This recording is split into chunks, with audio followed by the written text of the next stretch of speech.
दोस्तों, राजा रघुवंशी की हत्या अब रहस्य नहीं बल्कि एक डरावनी साजिश बन चुकी है। इस केस में अब कहानी ने ऐसा मोड़ ले लिया है जिससे पुलिस भी अब हैरान है। आखिर कैसे सोनम का मंगलसूत्र उसके लिए गले का फांस बन गया। दोस्तों, सोनम को लगता था कि राजा की लाश अब किसी को नहीं मिलेगी। वो अपनी किडनैपिंग का नाटक रचेगी, पूरे परिवार का उसे साथ मिल जाएगा और फिर कुछ दिनों के बाद वो राज के साथ अपनी नई जिंदगी शुरू कर देगी। लेकिन कोई अपराधी, कोई कातिल चाहे कितना शातिर हो, गलती तो कर ही देता है। शातिर सोनम भी फंस चुकी है। होटल में लगेज रखकर वापस लेने न आना, सुबह 5:30 बजे होम स्टे से चेकआउट करना, कहीं पर कैश पेमेंट न करना, सोशल मीडिया पर कोई फोटो पोस्ट न करना। पुलिस को सबूत तो लगातार मिल रहे थे, लेकिन कोई ऐसा सबूत नहीं था जो सीधे सीधे तौर पर सोनम की इन्वॉल्वमेंट को प्रूफ कर दे।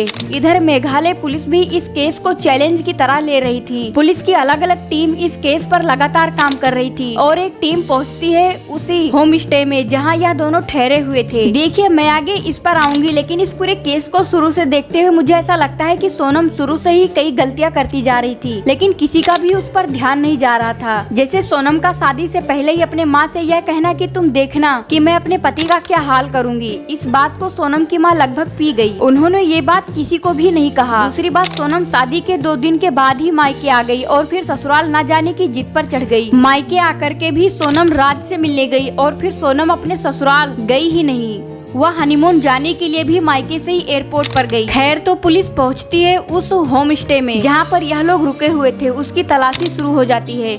पुलिस को दिखता है एक हैंडबैग लेडीज पर्स। पुलिस उसे महिला पुलिस कर्मी की मौजूदगी में खोलता है। उसमें से सोनम की एक अंगूठी मिलती है। पुलिस को लगा कि सोनम ने यह अंगूठी शायद भूल करके इसमें रख दी होगी या फिर नहीं पहनने का मन हुआ होगा तो इसमें पड़ी होगी। लेकिन फिर सोनम के उसी पर्स की दूसरी चेन खुलती है और फिर उसमें से जो दिखा हुआ हैरान करता है। उसे पॉकेट के अंदर था सोनम का मंगलसूत्र। अब पुलिस चौंक जाती है, क्योंकि शादी चाहे 15 दिन पुरानी हो या 15 साल, कोई भी भारतीय शादीशुदा महिला अक्सर मंगलसूत्र को खुद से अलग नहीं करती। फिर सोनम ने ऐसा क्यों किया? फिर पुलिस का माथा घूम गया, लेकिन यह पुलिस के लिए सबसे बड़ा सुराग बना था। अब पुलिस का शक यकीन में बदल चुका था कि हो ना हो सोनम इस केस में पूरी तरह से शामिल तो है। राजा को मारने की पहले भी सोनम ने 2 बार कोशिश की थी। कोशिश क्या, पूरी प्लानिंग की हुई थी। अब राजा और सोनम की सगाई हुई तो इसी साल फरवरी में, तो सोनम इस रिश्ते के लिए तैयार भी नहीं थी। सोनम ने तय किया कि वह राजा के साथ ओमकारेश्वर घूमने जाएगी और वहाँ के पहाड़ियों से राजा को धक्का दे देगी। लेकिन जब राज ने सोनम को ऐसा करने से रोक दिया और इसके बाद सोनम ने बेमन राजा से शादी कर ली। शादी के बाद राजा हनीमून पर नहीं जाना चाहता था, लेकिन सोनम की जिद के आगे उसे झुकना पड़ा, तो दोनों हनीमून पर गए। 22 को ही सोनम राजा को मारना चाहती थी। तय किया कि पहाड़ी पर लेकर जाएगी, फिर सेल्फी लेते लेते राजा को धक्का दे देगी। लेकिन सोनम की किस्मत खराब थी। उस शाम पहाड़ियों पर हल्की बारिश हो रही थी, अंधेरा होने लगे था। ऐसे में राजा ने पहाड़ियों पर जाकर सेल्फी लेने से मना ही कर दिया।